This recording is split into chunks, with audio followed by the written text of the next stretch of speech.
성경 느헤미야서 5장 1절부터 5절까지 있는 말씀입니다. 느헤미야서 5장 1절부터 5절까지 기록된 말씀, 구약 성경 732쪽입니다. 느헤미야서 5장 1절부터 5절까지 기록된 말씀을 우리 같이 한 목소리로 합독하도록 하겠습니다. 같이 봅니다. 그때에 백성들이 그들의 아내와 함께 크게 부르짖어 그들의 형제인 유다 사람들을 원망하는데, 어떤 사람들은 말하기를 우리와 우리의 자녀가 많으니 양식을 얻어 먹고 살아야 하겠다 하고, 어떤 사람은 말하기를 우리가 밭과 포도원과 집이라도 저당 잡히고 이 흉년에 곡식을 얻자 하고, 어떤 사람은 말하기를 우리는 밭과 포도원으로 돈을 빚내서 왕에게 세금을 바쳤도다. 우리 육체도 우리 형제의 육체와 같고 우리 자녀도 그들의 자녀와 같거늘 이제 우리 자녀를 종으로 파는도다. 우리 딸 중에 벌써 종된 자가 있고 우리의 밭과 포도원이 이미 남의 것이 되었으나 우리에게는 아무런 힘이 없도다 하더라. 아멘. 공동체의 아픔과 갈등, 오늘 기록된 말씀을 중심으로 해서 공동체의 아픔과 갈등이라는 제목으로 말씀을 잠깐 묵상하고 기도하려고 합니다. 예루살렘에 재건이라는 공동 목표를 세우고 포로 귀환으로 돌아와서 모두가 다 하나님의 뜻 안에서 한 마음이 되어진 백성들, 그들의 헌신과 충성은 주야를 가리지 아니하고 날마다 그 하나님의 뜻을 이루는 일에 헌신적으로 나아갔습니다. 여러분, 이런 모습이 참 귀하고 아름답지 않습니까? 그런데 그런 상황에 현실적으로 일어난 일은 흉년이 찾아왔습니다. 이게 그 공동체 안에 일어난 아주 상상할 수 없었던 새로운 이슈였습니다. 이 흉년이 찾아오게 되어지니까 하나님 안에서 뭔가 한 마음을 가지고 열심으로 헌신을 하던 공동체 안에 어떤 일들이 일어나느냐, 먹고 사는 문제가 가장 먼저 심각하게 나타났습니다. 사람들이 흉년이 되어지니까 오늘 먹고 내일 먹을 것을 걱정하게 되었다라는 거예요. 그 가운데에 당시에 강대국이었던 페르시아에 여전히 세금을 내야 하는 문제는 동일했습니다. 자, 보십시다.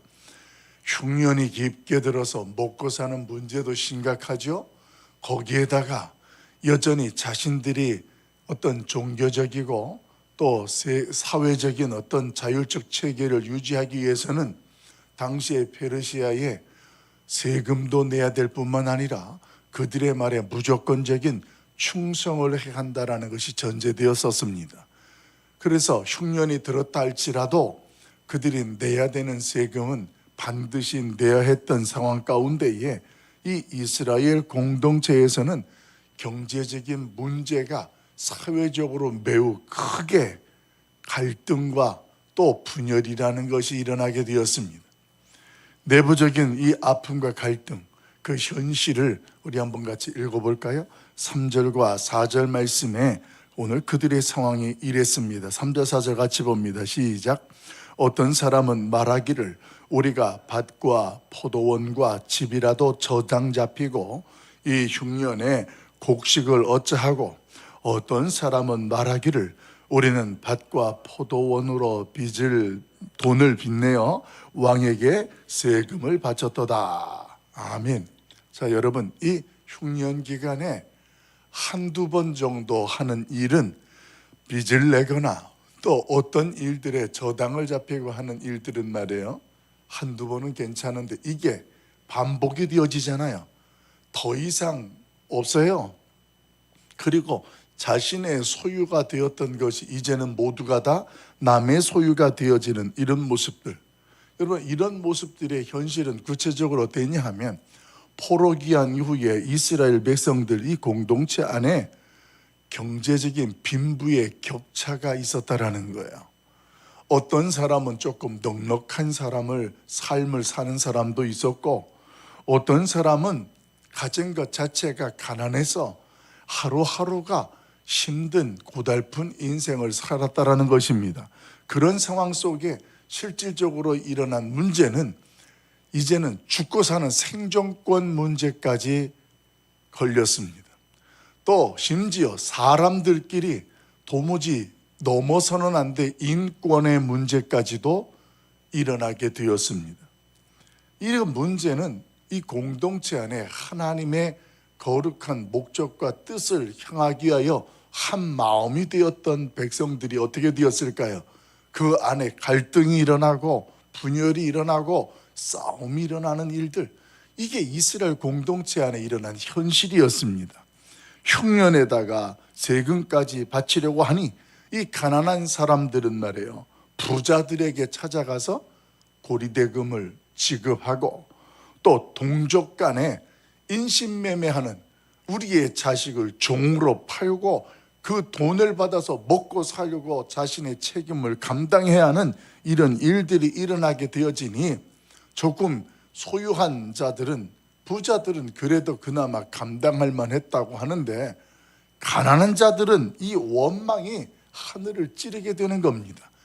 이 문제가 이제 느헤미야의 귀까지 들어오고 현실적으로 그 공동체 안에 아픔과 갈등이 구체화되기 시작하는 현실이었습니다. 여러분, 이런 상황 속에 올바른 이 성도의 모습, 궁핍 가운데에 외부로는 원수의 고통이 위협이 있고 안으로는 경제적인 궁핍이 몰려오는 상황에 성도된 저와 여러분이라면 이런 상황 속에 올바른 모습이 어떤 모습이 있어야 하겠느냐라는 것입니다.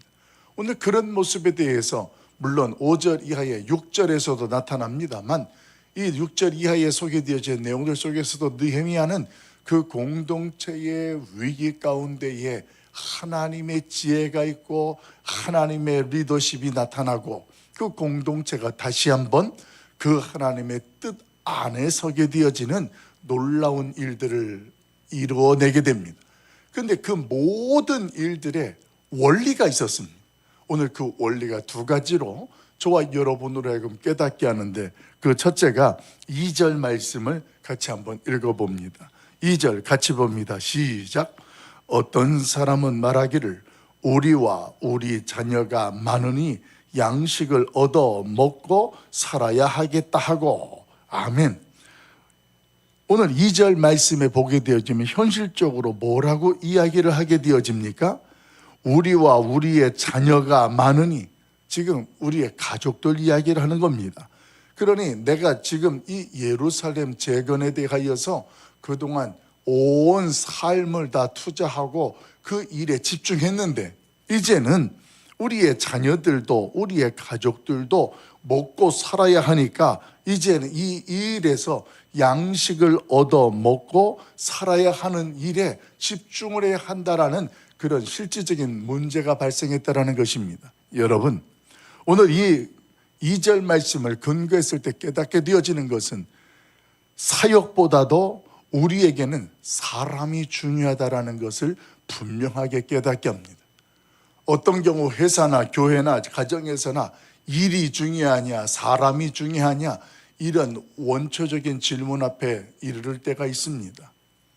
어떤 경우는 어떤 회사는 사람보다도 그 회사의 일을 더 중요하게 여기게 되어지면 오늘 그 회사의 직원들, 사람들이, 함께하는 사람들이 고통을 받게 되어지고 그 회사를 떠나거나 욕을 먹게 되어지는 일들도 있습니다. 그렇다고 해서 오늘 회사의 일이 중요하지 않다라는 것은 아닙니다. 오늘 성경이 말하는 것은 원리적인 거예요. 하나님을 섬기고 하나님의 교회를 섬기는 일이 매우 중요한 건 맞습니다. 그 일도 중요하지만 사람이 중요하다라는 것을 오늘 성경은 분명하게 깨닫게 한다는 것입니다. 여러분, 오늘 하나님의 일을 한다고 하면서 가정을 소홀히 여겨서 오늘 자신의 책임을 무책임한 모습으로 살아가는 예전에 그런 일들이 우리 한국 사회에도 참 있었습니다. 어떤 경우였냐면 이단 종파에 빠진 사람들이 하나님 앞에 예배한다고 그 공동체 안에 이단 종파에서 헌신한다고 자신의 집에 있는 것들을 다 저당 잡히고 자녀들이나 가족들은 돌아보지도 아니하고 생업을 포기하고 오늘 그런 데의 공동체에 들어가서 빠져 있어서 요즘에도 그런 사람들도 있기는 합니다만 오늘 현실적으로 자기의 있는 그 자리에 감당해야 될 가족을 위한 책임을 회피하고 그 가족들이 굶주리고 눈물을 흘리게 한다면 여러분 이것이 하나님의 뜻일까요? 오늘 원초적인 질문을 저와 함께 한번 나눠보는 것입니다. 여러분, 하나님께서 이 땅에 우리를 사랑하사 하나뿐이 없는 독생자 아들 예수 그리스도를 보내주셨습니다. 왜 보내주셨습니까? 오늘 하나님께서 예수를 보내신 궁극적인 이유는 우리를 살리고 우리를 세우기 위한 것이 궁극적인 목적이었습니다. 그래서 예수님이 오신 거예요. 예수님이 이 땅에 오셔서 수많은 이적을 행하셨습니다. 초자연적인 역사도 행하시고 하나님의 능력들을 이스라엘 백성들 가운데 경험하게 하셨습니다. 한마디로 말하면 이 땅에 살아가는 자들에게 있는 문제와 필요들을 다 해결해 주시고 채워주시는 그런 역사들도 많이 행하셨습니다. 그런데 그게 예수님이 오신 궁극적인 목적은 아니었습니다. 그런 모든 일들을 통하여서 하나님의 사랑이 무엇인지, 오늘 예수 그리스도가 이 땅에 오신 궁극적인 이유가 무엇인지를 알게 하도록 하기 위해서 오늘 그런 놀라운 역사와 능력들을 베풀었다라는 것입니다. 그럼 알도록 하기 위한 궁극적인 것은 무엇이었어요?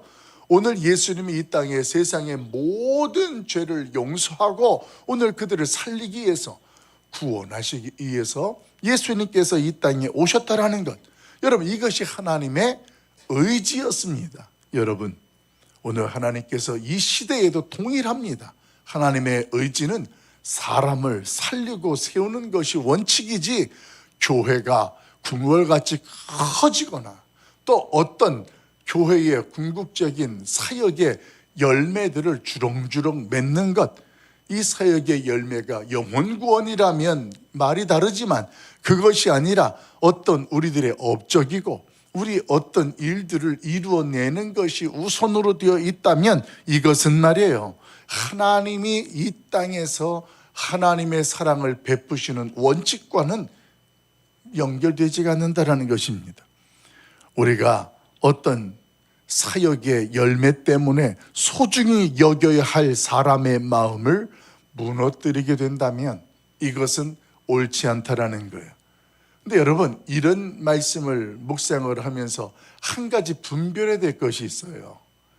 이것이 하나님의 의지인데 누가복음에 보면 누가복음 9장에 예수님께서 이런 말씀을 하셨던 것이 있었습니다. 여러분 기억할 겁니다. 누가복음 9장 59절 이하 61절에 있는 내용을 보면 예수님께서 어떤 사람에게 나를 따르라 이렇게 말씀합니다. 근데 그 말을 들었던 어떤 사람이 무슨 말을 하냐면, 주님, 나로 먼저 가서 가족들과 작별 인사를 하고 올 수 있도록 허락해 주소서, 이렇게 예수님께 말합니다. 또 어떤 사람은 나를 따르라 했더니, 주님, 내가 먼저 우리 아버지의 장례를 먼저 치르고 와서 아버지의 장례를 치르고 주님을 따르도록 허락해 달라는 이야기를 합니다. 근데 그때의 그 이야기를 들어보면 지금까지 내용 속에 보면 당연한 것이라고 하면 여러분들이 생각되는지 모르겠습니다. 그런데 예수님께서 무슨 말씀을 하게 되냐면 그 어떤 사람에게 이렇게 말합니다. 손에 쟁기를 들고 뒤를 돌아보는 자는 하나님의 나라에 합당하지 않다라는 이 말씀을 하세요. 그러면 이제 지금까지 우리가 이 이야기를 정리해 보면 이게 맞지가 않는 거예요. 부딪히는 거예요. 아니, 사람이 중요하고 사역보다 사람이 우선이고 살리고 세우는 게 중요하다고 그렇게 예수님께서 이 땅에 오시고 십자가에 달리신 것을 중요하다 말씀하셨는데, 어찌 예수님께서 당사자는 나를 따르라 하는 그 제자를 부르실 때에 오늘 그들이 가족을 돌아보고 인사하고 오겠다라는 그 말씀에 대해서 손에 쟁기를 들고 뒤를 돌아보는 자는 하나님의 나라에 합당하지 않다라는 말씀을 하실까? 여기서 이제 그러면 이게 무슨 뜻인가? 이 말씀에 대해서 우리가 이해가 되지 않는 거예요. 사실 예수님께서 이 말씀을 하신 것은 가족들을 돌아보지 말라는 뜻이 아닙니다. 이 말씀하시는 궁극적인 원리는 다른 것이 아니라 제자의 삶을 살아가는 자에게 있어서 우선순위가 무엇인지를 분명하게 알려주는 거예요. 내가 살아야 되는 상황에서는요, 내가 하나님 앞에서 하나님의 뜻을 이루고 그 하나님을 믿고 따르는 일이 우선이라는 거예요. 이건 살고 죽는 문제입니다. 제자로서 하나님 앞에 부름을 받는다. 하나님의 뜻 앞에서 내가 구원을 받고 특별한 그분의 목적 앞에 서질 때에는 무엇보다도 이것은 가족에게 허락받는 일이나 또 내가 세상적인 어떤 일 때문에 미룰 수 없는 것이 오늘 주님을 따르는 일이고, 오늘 그 제자의 삶을 살아내는 것이라는 것입니다. 가족 때문에 내가 신앙생활을 제대로 못하고, 오늘 하나님 앞에 기본적인 그런 하나님 앞에서 구원받는 일, 그 하나님의 뜻을 이루는 일에 우선순위에 대한 말씀을 예수님께서 하신다라는 것입니다. 사랑하는 성도 여러분, 오늘 무엇보다도 우리의 모습 가운데에 가정은 하나님께서 저와 여러분에게 믿고 맡기신 공동체입니다. 그 가정을 위해서 기도도 해야 되고 헌신도 하고 충성해야 됩니다. 그런데 왜 헌신하고 충성하게 됩니까? 그들을 사랑하고 구원하기 위해서요. 그들이 하나님의 백성으로 하나님의 나라의 주인공으로 서도록 그들을 섬기고 세우는 일을 오늘 저와 여러분이 하고 있는 것입니다. 이것이 오늘 예수님께서 이 땅에 십자가를 진 궁극적인 목적이요, 저와 여러분을 이 땅에 하나님의 자녀로 부르신 이유이기도 한다는 것입니다. 가족 관계가 우선이게 될 때 하나님의 일은 그 관계를 변화시키는 거예요. 어떻게 변화시킵니까? 사랑이 무엇인지, 용서가 무엇인지를 서로가 알고 경험하게 하는 방향으로 바꾸시는 겁니다. 그 가족 안에 사랑이, 진짜 사랑이 무엇인지, 진짜 용서가 무엇인지를 우리를 통하여서 그 가족 안에서 알고 경험하게 하면서 그들이 누구를 향하게 해요? 하나님을 향하게 하는 거예요. 그게 저와 여러분이 가족을 사랑하고 책임을 다하고 섬기는 궁극적인 이유가 되는 것입니다. 내가 그저 부모기 때문에 내가 이 자녀들을 위해서, 이게 그냥 단순하게 그런 것으로만 머무르는 것이 아니에요. 세상 사람들도 그 정도는 합니다. 그러나 정도가 하나님 앞에 구원받은 성도이고 믿음의 가정이라면 오늘 분명한 모습은 같은 것 같아도 그 분명한 목적과 의지는 구별이 된다는 사실입니다. 오늘 무엇보다도 우리가 어떤 일을 하고 뭘 하든지 간에 그것보다도 사람이 중요하다라는 것, 한 영혼이 중요하다라는 분명한 사역 앞에 흉년이 들어도, 또 어떤 큰 사회적인 이슈와 문제가 생긴다 할지라도 그 원칙 안에, 그 원리 안에 성도의 모습으로 설 수 있기를 예수님의 이름으로 간절히 축원합니다. 그러면서 한 가지만 더 묵상해 봅시다. 우리 5절 말씀 같이 읽어봐요. 5절 같이 봅니다. 시작. 우리 육체도 우리 형제의 육체와 같고 우리 자녀도 그들의 자녀와 같거늘 이제 우리 자녀를 종으로 파는도다. 우리 딸 중에 벌써 종된 자가 있고 우리의 밭과 포도원이 이미 남의 것이 되었으나 우리에게는 아무런 힘이 없도다 하더라. 아멘. 오늘 위기의 때가 되었을 때 적어도 성도들은 말이에요, 어떤 모습과 어떤 자세로 서야 되느냐, 그 위기의 때에 모두가 함께하며 하나님의 공의가 설 수 있게 해야 된다는 것입니다. 이것은 성도에게 있어서 위기 때에 굉장히 중요한 영역이 되어집니다. 말씀해 보게 되어지면 우리의 육체도 형제의 육체와 같고 우리의 자녀도 같다, 이렇게 성경은 말합니다. 그들의 현실 속의 고백이 그랬더라는 것입니다. 이 말은 다른 뜻이 아니라 우리 모두가 빈부격차가 난다 할지라도 우리는 똑같은 하나님의 백성들이 아니냐라는 절규가 담겨 있는 거예요. 그런데 지금 우리의 현실이 이러면 안 된다라는 거예요. 하나님의 공의가 오늘 우리의 현실의 문제 가운데 우선이 돼야 되고, 오늘 그 현실 가운데에 우리의 빈부격차를 떠나서 우리가 동일한 하나님 나라의 백성이고 똑같은 하나님의 자녀들이 아니냐, 이러면 안 된다라는 거예요. 그걸 알면서 지금 우리는 어쩔 수 없이 이루고 있는데 여기서 멈춰야 된다라는 것, 이런 현실적인 상황입니다. 오늘 읽질 않았습니다만 6절 말씀을 한 번 더 읽어봅시다. 6절 말씀에 보면 우리 같이 봅니다. 시작. 내가 백성의 부르짖음과 이런 말을 듣고 크게 노하였으나. 아멘. 여러분, 여기서 내가는 느헤미야예요. 느헤미야가 이런 현실과 상황을 듣고 그들의 절규를 듣고 상황을 본 거예요. 그러면서 어떻게 합니까? 크게 노하였다, 분노했다라는 거예요. 이게 하나님의 공의가 무너지고, 아니 세상에 같은 동포이고 하나님 나라의 백성인데 고리대금으로 힘들어 죽겠는데 그 사람이 가지고 있는 것들 전토를 다 빼앗고 자식까지도 노비로 삼으면서 오늘 그런 일들이 일어나는 이 현실 속에 이건 아니라는 거예요. 아무리 흉년이 들고 세금을 내느라 벅차고 어려운 경제적인 문제가 있어도 어떻게 하나님의 백성들 가운데 이런 일들이 일어날 수 있느냐라는 것입니다. 여러분, 저희 교회에 새 가족이 오게 되어지면 제가 등록 신방할 때에 꼭 드리는 말씀이 있습니다. 세 가지의 당부를 드리는데 그 중에 하나가 뭐냐면 교회에서 절대로 돈 거래하지 마십시오. 사람도 잃고 돈도 잃고 신앙도 잃게 됩니다. 그런 상황이 되거든 저희 교회 담임 목사님께서는 돈 거래를 허락하지 않는데 목사님이 허락하지 않으면 저는 할 수가 없습니다. 제 핑계를 대라갈 정도로 저희가 교회 안에서는 절대로, 그러나 내가 이 사람에게 정말 사랑하고 저 사람을 아끼는 마음이 있는데 돌려받지 않아도 될 정도의 금액은 그냥 섬기라는 거예요. 고리대금 개념이 아니라 그냥 섬기라는 거예요. 오늘 이 느헤미야가 이스라엘 백성들 가운데 일어났던 문제는 바로 그런 것이었습니다. 여러분, 우리가 다는 세상의 원리는 말이에요, 각자 소생의 원리입니다. 위기가 되고 문제가 있으면 알아서 각자 살아내야 돼요. 이게 세상의 원리입니다. 그런데 우리 그리스도인들, 성도들은 세상의 원리와 달라요. 주 안에서 함께 살고 서는 원리예요.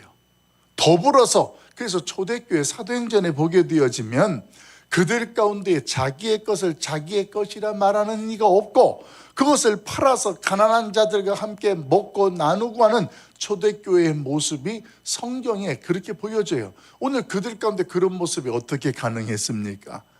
오순절 성령이 충만히 역사하고 그들 가운데 하나님이 우리 향하신 일들을 알고 그 은혜를 깨닫게 되니까 우리가 어떻게 각자 도생이고 이기적인 모습으로 살아내는 것이 성도의 모습이 될 수 있겠느냐?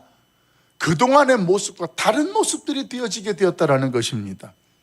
누군가의 행복이 나의 행복으로, 누군가의 슬픔과 고통이 내가 함께 눈물을 흘리고 같이 고통을 받는 그런 신앙 공동체, 가족 공동체가 되었다라는 것입니다.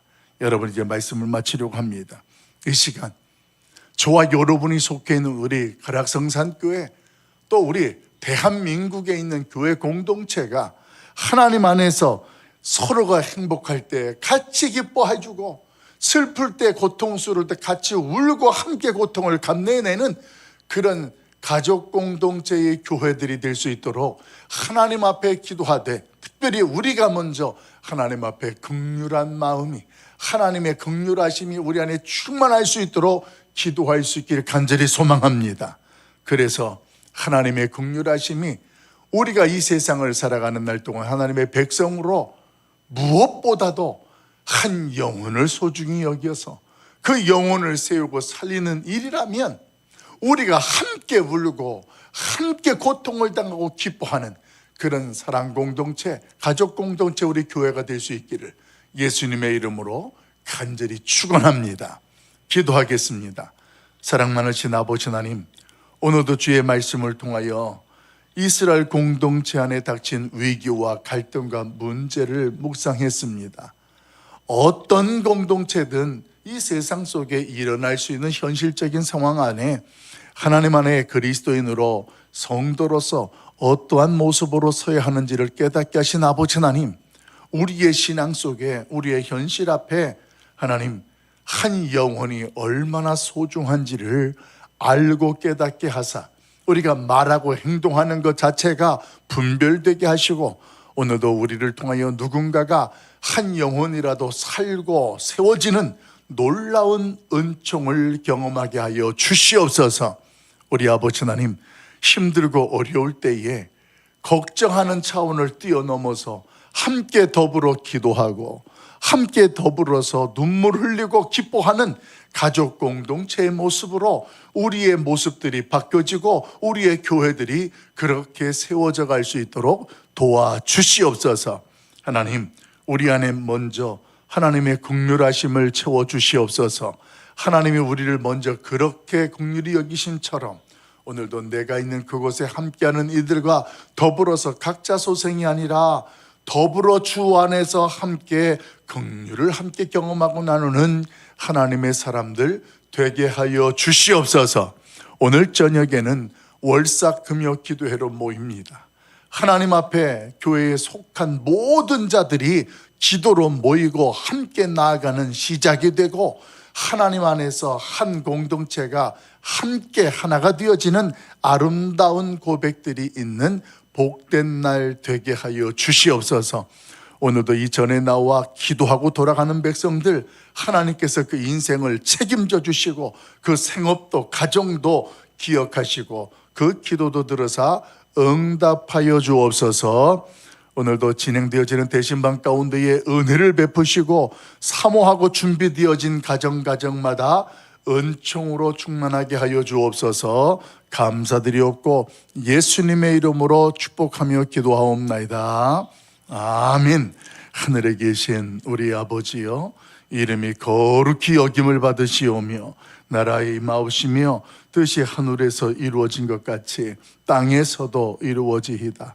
오늘날 우리에게 일용할 양식을 주시옵고 우리가 우리에게 죄 지은 자를 사하여 준 것 같이 우리 죄를 사하여 주옵시고 우리를 시험에 들게 하지 마옵시고 다만 악에서 구하옵소서. 되게 나라와 권세와 영광의 아버지께 영원히 있사옵나이다.